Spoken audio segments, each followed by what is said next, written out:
여러분의 구독은 영상을 제작하는 데 큰 힘이 됩니다.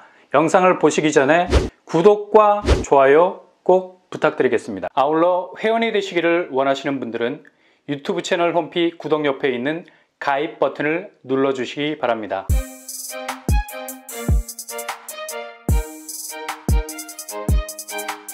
안녕하세요. 뻔뻔한 북독방입니다. 뉴홈 사전 청약 결과가 상당히 의외의 경쟁률을 보이고 있습니다. 당초 핫할 거라고 내다봤던 대방동 군부지 전체 815세대 모집에 21,376명이 지원을 했죠. 이전에 비슷한 조건으로 분양했던 수방사 부지가 7만 명이나 몰린 것에 비하면 2만 명 정도는 상당히 위축된 경쟁률이라 볼 수 있는데요. 경쟁률로 따지면 26대 1을 찍었습니다. 당초 서울대방 A1블럭은 수방사 부지 경쟁률을 넘어설 거라 봤지만 지금 부동산 분위기도 한몫 거들었고 무엇보다도 입주가 2032년이기 때문에 8년을 기다려야 하는 부분이 제일 컸던 것으로 보이죠. 그래서 이 정도 경쟁률에 그친 것으로 보이는데 그래도 이 시국에 2만 정도 모였으면 뭐 엄청난 경쟁률로 봐야 하겠죠. 그리고 토지 임대부로 나왔던 서울 마곡 16단지는 역시 요즘 대세가 집을 자산 가치로 보지 않고 그냥 슬쩍 걸쳐가는 정도로 실거주하는데 부담이 없는 가성비가 있는 쪽으로 선택지를 정하는 그 수요들이 많은 관계로 역시 273세대 모집에 8,300명가량이 지원을 해서 경쟁률이 30대 1을 넘어서게 됐죠. 아마도 지금 인구 구성 비율이 급격하게 변하는 추세라서 토지 임대부 같은 대안 주거 시스템이 상당히 좋은 반응을 계속해서 얻을 것으로 보입니다. 이렇게 토지 임대부 주택이 경쟁률 면에서 유독 눈에 띄게 증가하는 건 더 이상 주택이 담보가치 자산으로 자리 잡는 분위기가 많이 사라지고 있다는 것을 단적으로 보여주고 있는 거죠. 결국 한국이 부동산 공화국이라는 상수, 그러니까 절대로 변하지 않을 포지션은 인구 DNA 자체가 변하는 관계로 완전히 깨질 가능성 높습니다. 그러니 지금 2차 하락장이 단순한 부동산 사이클 상에서 벌어지고 있는 일이 아니라는 거죠. 이걸 단순한 하락장으로 이해하는 건 정말 오판이라는 겁니다. 그래서 지금의 하락세는 장기적으로 집값 구조 자체를 완전히 변화시키는 일종의 충격적인 지표들이 될 수 있다는 거죠. 그리고 나눔형으로 나왔던 서울 위례 A1-14블럭, 여기도 정말 핫한 관심을 받았는데 일단 수익 공유형이라 해도 입지가 좋고 초기 진입 비용이 송파구 쪽과 가까워서 상당히 젊은 층에게 선호도가 높은 곳이었는데 아니나 다를까 예상을 벗어나질 못해 333명, 정말 숫자도 찰떡같이 떨어지네. 333. 그런데 지원자가 무려 2만 1000명 정도가 몰렸습니다. 아마 가장 뜨거운 경쟁률을 보이지 않았나 싶어요. 이렇게 마곡 16단지와 위례 A1-14블럭 경쟁률만 봐도 예전 같았으면 정말 코웃음 칠 수 있는 대안적인 주택이라고 다들 뭐 손절하기에 바빴을 텐데 대거 사람들이 모이고 있다는 건 너무도 집값 자체가 비정상적으로 올라버리고 더 이상 그렇게 오른 집값이 무리해서 진입을 한다 해도 그렇게 무리한 만큼의 실익을 가져다 주기는커녕 오히려 자산 자체의 위기를 초래할 수 있을 정도의 커다란 손실을 불러올 수 있다는 생각, 거의 뭐 보편적으로 대부분의 사람들의 뇌리 속에 박혀가고 있는 것 같아요. 그만큼 지금 집값이 심상치 않다는 걸 반증하는 거죠. 나머지 남양주 왕숙, 고양 창릉, 수원 당수 중에서 고양 창릉 S3블럭이 국평에서 80대 1을 찍는 기록적인 경쟁률을 보여줬습니다. 53명 모집에 4,200명이 대거 몰리게 됐고요. 역시 경기권 사전 청약은 고양 창릉이 입지적으로 서울과 근접한 위치에 있기 때문에 늘 가장 선호도가 높은 쪽으로 가고 있네요. 물론 나눔형이라는 장점도 통했던 것으로 보이고요. 그만큼 이전에는 수익 공유형이라고 하면 뭔가 찜찜한 부분이 있었던 것 같은데 이제 완전히 집의 개념부터가 바뀌고 있는 거죠. 그러니 초반에 임대로 살다가 이후에 내 집으로 완전히 정착할 수 있는 선택형 경쟁률이 굉장히 상대적으로 훅 떨어져 보입니다. 부천대장이 7대1, 그리고 고양창릉 A1이 6대1, 화성동탄이 그나마 14대1을 찍는 기록을 냈습니다. 확실히 이렇게 뉴홈 사전청약 경쟁률만 봐도 앞으로 집값 추이가 어떤 방향으로 갈지가 딱 보이죠. 지금 일주일 단위 서울 아파트 시세만 봐도 상당 부분 하락세가 두드러지고 있다. 파크리오가 이제 뭐 로열층에서도 5억 가까이 하락을 하고 있어요. 이 와중에도 거래가 나오는 것도 신기하고 그 거래 중에도 거의 5억을 다운시켜서 파는 집주인도 용기가 있는 거고, 고점 대비 18% 하락을 하고 있습니다. 나머지 서대문구, 성동구, 영등포구 역시도 거래가 터지게 되면 무조건 신저가로 저공 비행을 하고 있는 걸 볼 수가 있죠. 이렇게 서울 전체를 흔들고 있는 집값 하락의 진앙지는 바로 강남. 1월 들어서면서 거의 강진이 덮친 것처럼 흔들리고 있는데, 강남구 일원동, 우성 7차는 고점 23억 대비 14억까지 떨어지고 있고요. 고점 대비 9억이나 하락하고 있습니다. 도곡동 타워 팰리스도 고점 55억 대비 49억의 거래, 6억 가까이 하락 거래가 나왔네요.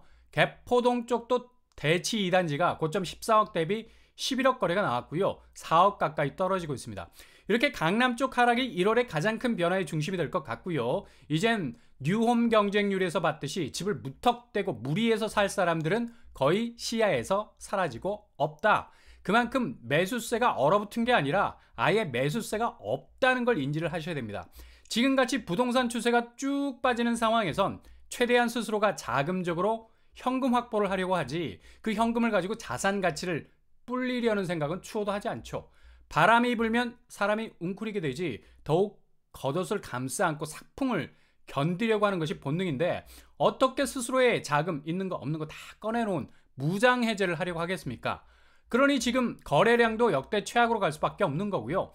동시에 이런 강남권의 집값 하락 충격파가 그대로 비강남권, 특히 노도강에는 직격탄이 되고 있습니다. 최근에 낙폭이 더욱 확대가 되고 있어서 노원구는 대부분 3억 가까이 떨어지고 있습니다. 이전에는 소형 평수 위주로 떨어지는 추세였는데 이제 중대형으로 가고 있죠. 이게 심각한 거죠. 그리고 대부분 저층도 사라지고 로열층에서도 엄청난 하락 추세가 이어지고 있습니다. 여기 갭2로 들어온 영끌하신 분들은 거의 정신을 못 차릴 정도로 큰 타격을 받고 있어요. 그리고 도봉구 역시도 여기도 중대형 평수가 등장을 하고 있습니다. 그냥 초기에는 소형 평수만 떨어지다가 급기야 시간이 가면서 중대형 평수가 딸려 나오기 시작을 한 거예요. 3억 이상 하락이 되는 것이 눈에 띄고요. 그리고 강북구도 조짐을 슬슬 보이고 있죠.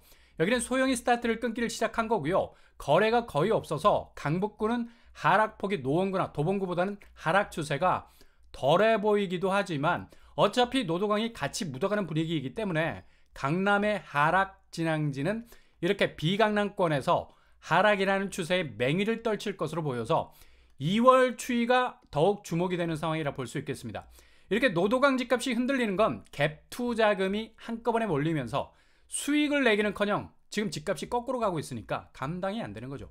그러니 계속해서 던지는 가격으로 밀고 나올 건데, 이런 자금 쏠림 현상에서 누적된 손실 피로도가 더 확대가 되면 본인 스스로가 그 집을 감당하지 못하게 돼서 결국 임의경매로 집이 넘어가게 되는데요. 결국 이자 내기도 버거워서 어쩔 수 없이 집을 넘겨야 하는 임의경매가 벌써 10만 건을 넘어서고 있다는 보도가 나오고 있죠. 지난해 임의경매가 2014년 이후로 최다를 찍고 있습니다. 이건 서울 중심이나 외곽이나 가릴 것 없이 무차별적으로 쏟아져 나오고 있는 상황인데요. 잠실 집값의 풍향계 리센치 보세요. 여기도 경매가 나와서 최저가 10억 800만 원 선입니다. 캠코에서 압류한 재산으로 표기가 돼 있는데 상당 부분 자금을 동원하는데 어려움이 있었던 것으로 보이죠. 그리고 파크리오 역시도 경매로 나왔습니다. 유찰이 돼서 20% 가격이 깎였는데요. 19억 3천과 14억 7천의 경매로 나왔습니다. 파크리오 이번 주 서울 하락 추세 1위를 찍은 곳 아닙니까? 근데 이런 분위기를 그대로 이어가는 경매 물건도 심상치 않게 등장하고 있다는 겁니다. 그리고 레미안 퍼스티지도 경매 물건으로 나오고 있고요. 최저가 65억, 정말 천문학적인 집값이네요. 그래도 유찰이 돼서 20% 정도 가격이 다운됐습니다. 이렇게 어마무시한 입지를 가진 곳에서도 무지막지하게 경매가 쏟아지고 있다는 사실, 지금 부동산 상황이 상당히 심각하게 전개가 되고 있다는 걸 보여주고 있죠. 이런 집들은 그냥 유찰될 대로 유찰돼서 최저선에서 낙찰이 될 가능성 높습니다. 대치 르엘도 경매로 등장, 최저가 20억의 물건이 나왔어요. 이렇게 강남 쪽 아파트들도 상당 부분 자금 유동성에 어려움을 겪는 집들이 작년 하반기보다 엄청나게 증가하고 있다. 결국 이런 무시무시한 집값을 받아줄 사람이 웬만한 기준선까지 떨어지지 않으면 유찰을 몇 차례 겪어야 팔려나갈 수 있는 가능성이 있다는 얘기죠.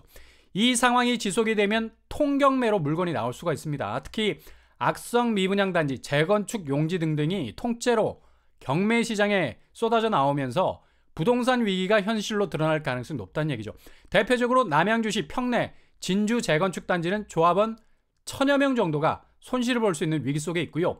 대구도 미분양 단지가 준공 후에 분양이 안 되는 악성 미분양으로 분류가 돼서 공개 매각 절차를 거치는 곳도 있어서 이런 추세라면 정말 대규모 파산 사태를 불러올 수 있는 엄청난 부동산 후폭풍이 예상이 됩니다. 그러니 뉴홈으로 특히 슬쩍 걸칠 수 있는 입지에서 저렴한 가격대로 진입하려는 수요가 쏠릴 수밖에 없는 게 바로 기저의 부동산 시장의 파산 사태가 위기일발, 초조해질 수 있는 총각의 다툼이 이어지고 있기 때문에 이런 뉴홈에서의 경쟁률이 서로 다른 지표로 쏟아져 나오고 있는 거죠. 결국 모든 부동산 현상은 연결돼 있고 그게 연쇄적으로 이어지면서 터질 수밖에 없는 구조라면 올 상반기는 굉장히 위험한 시기인 것만은 분명해 보입니다.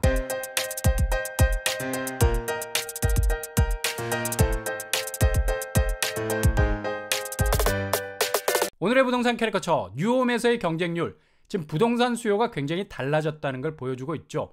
그만큼 이젠 이전처럼 집을 사려는 사람들의 스탠스가 완전히 다른 방향으로 바뀌어가고 있는 걸 볼 수가 있습니다. 강남권과 노도강 비강남권 서로 주거니 받거니 하락 추세의 여파가 오고 가고 있는데 이렇게 동시다발적인 하락 추이는 더욱더 거래 시장을 꽁꽁 얼어붙게 만들고 게다가 파산에 이르는 경매 물건들도 생각보다 엄청나게 쏟아져 나오고 있는 걸 보면 정말 각성해야 할 시기인 것만은 분명해 보이는 요즘입니다. 오늘도 응원합니다. 여러분의 길이 꽃길만 되실 수 있길 바랍니다.